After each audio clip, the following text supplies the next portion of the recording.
est 13h à Conakry. Merci de votre fidélité. Bienvenue dans ce journal dont voici les titres. Une campagne d'approvisionnement en poissons vient d'être lancée à Conakry. Toutes les communes sont concernées par cette initiative. L'objectif est de faciliter l'accès aux poissons en cette période de pénitence. Qualification de l'enseignement supérieur à Cancan. Près de 30 nouveaux docteurs et détenteurs de master dispensent désormais des cours. Les efforts des autorités pour faciliter les apprentissages et tenir la compétitivité, on va en parler dans ce journal. Religion, avec cette conférence islamique à Matoto Centre, c'est le secrétariat général des affaires religieuses qui porte cette action qui vise à vulgariser la pratique de l'islam et à prier pour notre pays. Voilà pour le sommaire. Bonjour à tous. Tout d'abord, 2 accords de financement viennent d'être adoptés par le Conseil national de transition. Il s'agit tout d'abord d'un accord pour la construction de plusieurs infrastructures routières en Guinée et d'un autre qui porte cette fois sur la réalisation d'un hôpital militaire dans la préfecture de Dubreka. 2 accords importants pour la concrétisation desquels des recommandations sont faites. Robert Sidi-Tolno.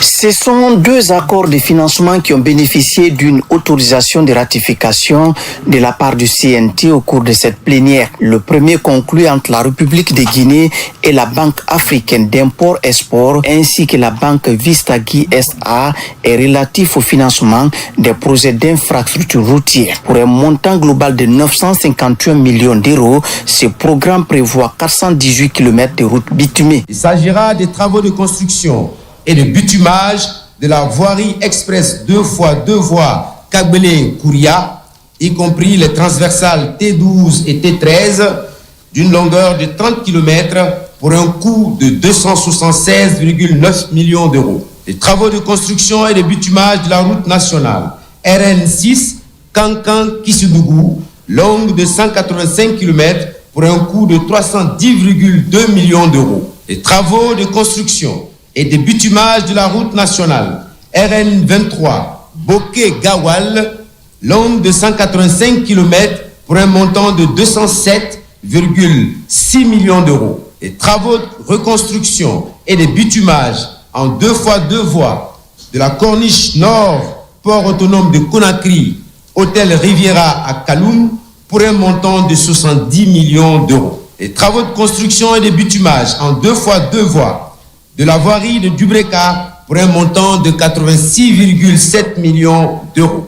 Autre autorisation de ratification, celle relative à l'accord de prêt dans le cadre de la construction et l'équipement de l'hôpital militaire d'instruction de 300 lits dans la préfecture de Dubreka. L'adoption de cet accord vise à renforcer les capacités du système de santé militaire tout en offrant des services de qualité à la population. Il s'agira d'une clinique de standing présidentiel, un service de radiologie, 2 grands laboratoires, 11 salles opératoires, un service de réanimation de 10 lits, des salles d'hospitalisation pour 300 lits, une pharmacie, un service de maternité, un service de pédiatrie, un service d'ophtalmologie, un centre de traitement du cancer et d'infusion, un centre de dialyse, un hôpital de jour et une morgue.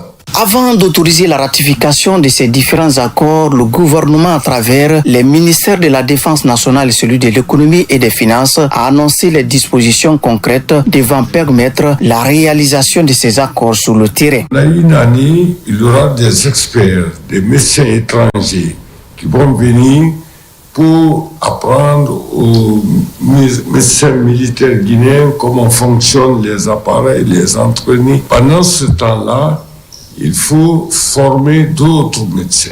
Il faut 661 médecins, infirmiers, sages-femmes et anesthésistes pour faire fonctionner cet hôpital. Ce projet incarne l'ambition d'une Guinée résolument tournée vers l'avenir.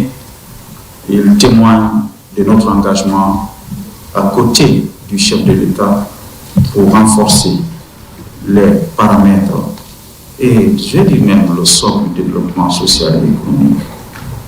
En soutenant cette initiative, nous investissons non seulement dans la santé, mais aussi dans la sécurité et le développement humain de notre pays.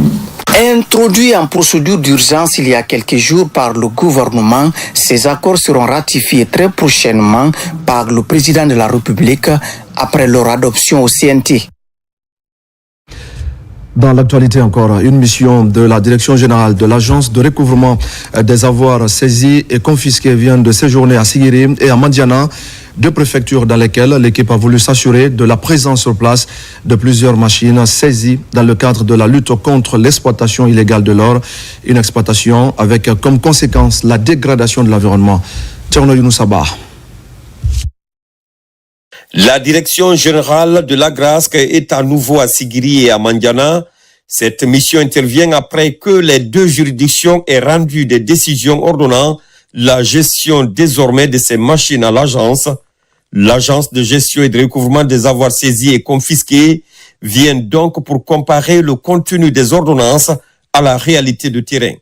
Les machines donc saisies et à Sigiri et à Mandiana sont désormais dans les mains de la grâce. La grâce sait qu'est-ce qu'il faut faire. La grâce sait à qui s'adresser. La grâce sait qu'est-ce qu'il faut faire de ces machines. Les machines dont il est question, les biens dont il est question, et qui ont fait l'objet de confiscation définitive, rentrent dans la gestion, donc dans le patrimoine de l'État. À Sigiri comme à Mandiana, la délégation a échangé avec les autorités locales, y compris les responsables de camps où les machines sont stationnées. Il était question d'expliquer le sens de la création de l'agence. Partout, les acteurs semblent bien comprendre la nécessité de collaborer en faveur de la moralisation de la vie publique. Nous sommes ravis qu'ils soient venus vérifier la conformité de ce que nous avons déclaré sur papier et ce qui se trouve sur le terrain. Et Dieu merci, tout est conforme. C'est un ouf de soulagement pour le tribunal de première instance de Mandiana. Ces centaines d'engins autrefois utilisés dans l'exploitation illicite de l'or ont dévasté l'écosystème dans ces deux préfectures. Leur saisie vise donc à réglementer le secteur de l'orpaillage avec à la clé la protection de l'environnement. C'est également un geste fort en faveur des ménages en ces moments de pénitence. Une campagne d'approvisionnement des marchés en poissons est lancée à Conakry. C'est une opération qui touche, je le disais, toutes les communes de la capitale avec pour objectif d'offrir du poisson de qualité, en quantité et à un coût abordable. Une équipe est d'ailleurs sur le terrain pour veiller au respect des prix fixés pour l'occasion. Al-Gassim Mouba. En ce mois saint de Ramadan, l'amélioration et la disponibilité, mais surtout l'accessibilité du poisson, reste une priorité du chef de l'État et de son gouvernement. Pour exécuter cette approche, une campagne de vente de poissons à un coût abordable est lancée. Après le démarrage, les cadres du département de la pêche sont sur le terrain pour superviser l'opération de vente. Dans cette période, la demande est très forte. Nous voudrons que ce poisson soit accessible. C'est pourquoi nous nous déplaçons pour venir vers les ménages. Nous voulons également que le panier de la ménagère soit soutenu. C'est pourquoi nous avons discuté avec tous les acteurs pour plancher un prix. Ce prix soit abordable pour tous. Le poisson étant une denrée de grande consommation en Guinée, l'approvisionnement abondant et facile des citoyens se pose pour la ministre Fatima. Pour ne pas qu'il y ait un prix élevé, nous voulons vraiment maintenant là, servir la population directement. Donc à travers les femmes marieuses, on les donne un prix et on exige à ce qu'ils redonnent à la population un autre prix vraiment raisonnable. Au mois de Ramadan, tout ce que tu fais comme bien, c'est des bénédictions pour toi. Regardez, toutes ces femmes sont mariées. Elles sont venues pour ce geste magnanime. Nous disons merci aux autorités. Cette initiative du ministère de la Pêche et de l'Économie maritime, en collaboration avec la CONAPEG, répond aux exigences du chef de l'État, celle de répondre aux préoccupations des citoyens qui est d'alléger le panier de la ménagère à cette période de pénitence. Des équipements pour les agents de la radio rurale de Guinée. Le ministère de l'Information et de la Communication apporte sa contribution à la protection de ces agents dans leur travail et surtout au bon fonctionnement de ces médias de proximité. Le geste est apprécié par les bénéficiaires, comme le montre ce reportage de Salematou Kanté. Le ministère de l'Information et de la Communication a renforcé ce mardi la sécurité des techniciens de la radio rurale de Guinée en leur remettant des équipements de protection. L'ambition est de garantir leur sécurité sur le terrain et faciliter leur travail. Aujourd'hui, nous avons décidé de leur trouver ces équipements pour leur permettre d'être opérationnels sur le terrain. C'est ce que le chef de l'État, le chef suprême des armées, le général Mamadi Doumbouya veut. Il veut assurer la sécurité à toute la population guinéenne. Et le ministre de l'Information et de la Communication, son Excellence Fana Souma, nous a aussi demandé d'assurer la protection de nos techniciens sur le terrain. Les agents ont reçu des chaussures de sécurité, des casques, des gants et des lunettes de protection. Un geste salué par les bénéficiaires conscients de l'importance de ces équipements dans l'exercice de leur mission. On est très content parce que c'est une première. Cette fois-ci, le DG a décidé de nous octroyer des tenues de travail à la radio rurale. On remercie le directeur, c'est la première fois on gagne ça. En sortant en mission, on porte, c'est ravi quoi. En montant en pylône, on va porter pour nous protéger.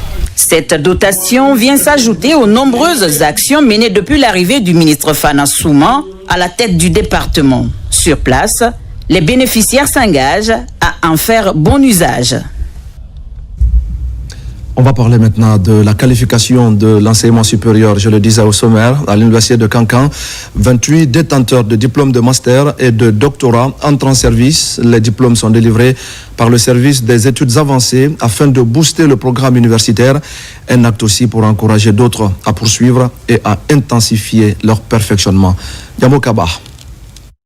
À l'université Julius Nyerere de Kankan, plusieurs enseignants-chercheurs viennent de recevoir leur diplôme certifié de doctorat et de master. Au total, 28 diplômes ont été délivrés par le service des études avancées dans les filières de la biodiversité et de l'écologie ainsi qu'en sciences sociales pluridisciplinaires. C'est la première fois qu'il y ait délivrance et remise de diplômes au niveau de M et de D, c'est-à-dire master et doctorat. Il y a 2 diplômes au niveau du doctorat. Il y a 24 diplômes au niveau du master. Au niveau du master, il y a deux programmes. Il y a le master biodiversité et écologie, 2 diplômes. Le master pluridisciplinaire en sciences sociales, 24 diplômes. Ça fait au total 28 diplômes que nous avons délivrés au jour d'aujourd'hui. Ces récipiendaires sont des collègues avec lesquels on a vécu ici. J'ai dit, je les encourage à aller beaucoup plus vite. Tous ceux qui font le master, ils n'ont qu'à faire en sorte qu'ils puissent passer pour le doctorat. Déjà, les récipiendaires affichent leur volonté de mettre à profit leurs compétences pour améliorer l'efficacité des programmes de formation. Ce n'est que le premier pas pour moi, en espérant que je vais encore redoubler beaucoup plus d'efforts pour que je puisse évoluer en grade aussi. Et ma vision est grande. Je vise cette fois-ci vers le doctorat. Je me suis même inscrite en doctorat à Bamako. Voilà, et j'encourage surtout les femmes vraiment à s'inscrire au master. Ces diplômes, conformes aux normes de sécurisation et de traçabilité, s'inscrivent dans la politique du ministère de l'Enseignement supérieur, de la recherche scientifique et de l'innovation. Une initiative visant à harmoniser le contenu des diplômes et à lutter contre d'éventuelles falsifications. Et pendant ce temps, à Kindia, les responsables de la scolarité des institutions d'enseignement supérieur apprennent le fonctionnement de la plateforme Parcoursup. C'est un nouvel outil de gestion de la scolarité qui vient marquer l'innovation dans le secteur. On fait le point avec Yaya Silla. Ils sont 200 chefs de services de scolarité des institutions d'enseignement supérieur, publics et privés, à prendre part à cette formation sur la gestion de la scolarité à l'ère de la plateforme Parcoursup. L'objectif est de les doter des compétences nécessaires pour optimiser l'utilisation de cette plateforme et améliorer la gestion des processus académiques. Il vous souviendra qu'en 2015, le ministère de l'Enseignement supérieur a muté, surtout du point de vue des orientations, avec une plateforme qu'on appelait Joliba. Alors, quelques années après, nous sommes arrivés à l'ère de Gupol. À l'arrivée de son Excellence, Monsieur le ministre de l'Enseignement supérieur, Alpha Bakar Bari, alors on a eu une autre révolution, donc que nous avons nommée Parcoursup Guinée, qui fait à la fois la gestion du parcours des étudiants, mais la gestion des enseignants, chercheurs et chercheurs. Donc dans ce élan-là, il était question que l'on puisse former l'ensemble des acteurs afin que chacun puisse avoir les outils nécessaires. Parcoursup est une plateforme innovante conçue pour optimiser l'orientation et l'inscription des étudiants dans l'enseignement supérieur. Il y a vraiment une révolution à l'enseignement supérieur et c'est vous qui devez manipuler ces éléments révolutionnaires. Si c'est de façon mécanique que les informations passaient, aujourd'hui maintenant c'est à la fois la digitalisation et la numérisation. Nous avons aujourd'hui 18 institutions d'enseignement supérieur public, en prenant aussi en compte, c'est le même système aussi qui se trouve au niveau des institutions d'enseignement supérieur privé. Donc c'est vraiment une nécessité fondamentale, surtout nos universités ont connu beaucoup de mutations. Et il faudrait que ces textes soient en conformité avec le contexte actuel. La gestion des scolarités est essentielle pour le bon fonctionnement des institutions d'enseignement supérieur. Elle impacte directement l'expérience étudiante, la fluidité des processus d'inscription et le suivi des parcours académiques. Une date historique, 26 mars 2025, et comme chaque année, le Parti démocratique de Guinée commémore à cette date la disparition du camarade Ahmed Sékou Touré. Les activités sont marquées cette année par une cérémonie de lecture du Saint-Coran à la grande mosquée Faisal de Conakry. La rencontre a mobilisé les militants sympathisants du parti ainsi que plusieurs invités. Yanné Diansane. Nous sommes à la mosquée Faisal de Conakry, autour du grand imam Elhaj Mohamed Saliou Camara, militants sympathisants du PDG RDA, membres du CNRD et autres invités se sont donné rendez-vous pour la lecture du Saint-Coran. Une occasion symbolique et spirituelle à l'occasion des 41 ans de la disparition du camarade président Ahmed Sékou Touré. Les sentiments d'aujourd'hui, c'est des sentiments de fierté, d'humilité et surtout de recueil. Je voudrais profiter de cet instant précieux pour prier Allah subhanahu wa ta'ala, lui accorder son paradis final, accorder la paix à la Guinée, accorder le développement à la Guinée sous le leadership de son fils, son représentant, jeune homme, le général d'armée Mamadi Doumbouya. Nous célébrons aujourd'hui le 26 mars pour le repos de l'âme de tous nos devanciers. Et nous disons que l'homme, il est mort par corps, mais par esprit, il vit. Il vit en nous, les Guinéens. Il vit en nous, le PDG, il vit en nous, membres de sa famille, par les actes qu'il a posés à travers le monde. La date anniversaire du rappel à Dieu du premier président de la République coïncide cette année avec le mois saint de Ramadan. Une autre occasion de louer la grâce divine pour le repos éternel de son âme ainsi que de tous ses compagnons. Le dit le CNRD tous les jours, s'inspirer du passé pour construire l'avenir ensemble. Donc nous avons espoir qu'en s'inspirant du passé, on pourra avoir un avenir radieux avec des jeunes que vous êtes. Je suis très réconforté dans mon esprit par rapport à tous les idéaux que le président Ahmed Sékou Touré a pu planter, n'est-ce pas, ici en Guinée, en Afrique et ailleurs même. C'est une célébration qui rappelle davantage à l'opinion ce que fut le premier président pour la Guinée à travers les acquis qu'il a laissés. La cérémonie a pris fin par des prières et recueillements au mausolée de la grande mosquée où repose le camarade Ahmed Sékou Touré et ses compagnons.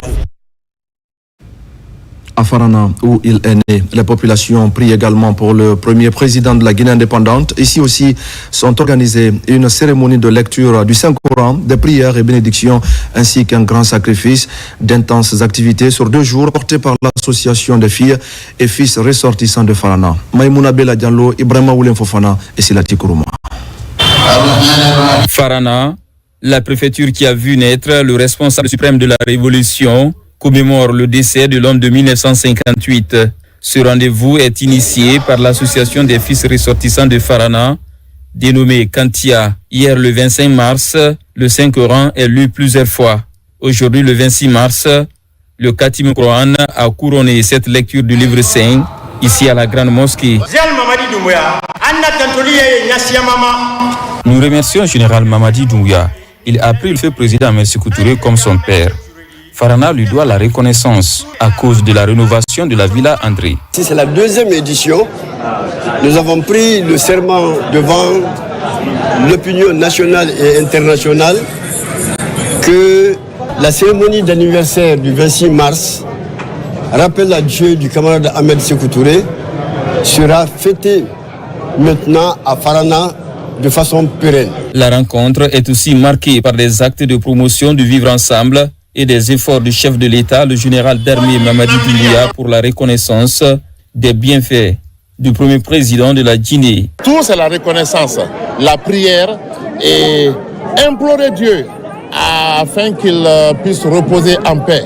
Après tout ce qu'il a fait pour l'Afrique, pour la Guinée et pour le monde entier. La nouvelle génération a s'imbiber réellement des principes de démocratie, de liberté, de dignité de cet homme, Ahmed Sékou Touré. À son âme. L'autre geste de Kantia au cœur de cette cérémonie commémorative est la dotation des bibliothèques en livres sur la vie de feu Ahmed Sékou Touré, mais aussi des albums photos sur les voyages du défunt président. C'est pas leur première fois de nous doter en documents et en matériel. Nous avons, la preuve est là, nous avons des photocopieuses ici qui nous ont envoyé des moteurs et nous prions que ça continue. Sans la bibliothèque, il n'y a pas de culture. La génération montante qui est là, ils ont besoin d'une formation pour que le pays soit bien dirigé. La même cérémonie s'est clôturée à la bibliothèque du lycée Gamal Abdel Nasser, qui a aussi reçu 50 livres sur la vie du responsable suprême de la Révolution. Le chargé d'affaires de l'ambassade de Côte d'Ivoire en Guinée a rendu une visite de fraternité et de courtoisie à l'ancienne première dame Adja André Touré, des moments solennels qui témoignent du panafricanisme partagé et défendu par les deux nations.